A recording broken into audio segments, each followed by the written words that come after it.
Following the Civil Rights Movement, the 70s saw a boom in black representation in American media. The Jeffersons were one of the pioneers of family sitcoms that started with primarily black cast, offering a progressive view of African Americans in the modern era. Louise Jefferson's construction finds a balance between the classical view of the American housewife and a more modern image of independent black women.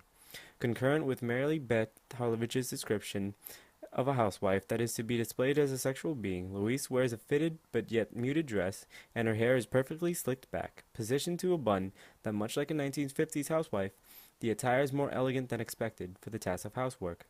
But the show does not sexualize Louise like a classical 1950s housewife, but makes her experiences as a maid, an unprivileged past, an integral argument in the Jeffersons' debate on whether to get a maid of their own.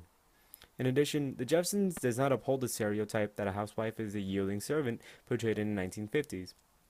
After Diane Stockwell leaves, Louise raises her voice at George, scolding him for his insensitivity towards Diane.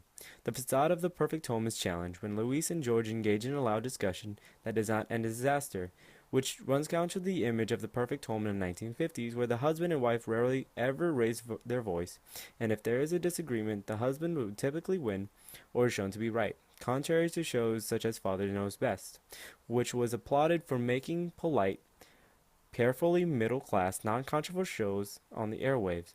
In addition to challenging gender roles, the classical trope of African Americans casted as servants in media are challenged through George's profession as the manager of multiple laundromats. By showing that George gained wealth through owning multiple laundromats, the Jeffersons seeks to please the black audiences who are often critical of blacks being casted in subservient roles and by the 1970s portrayed as criminals.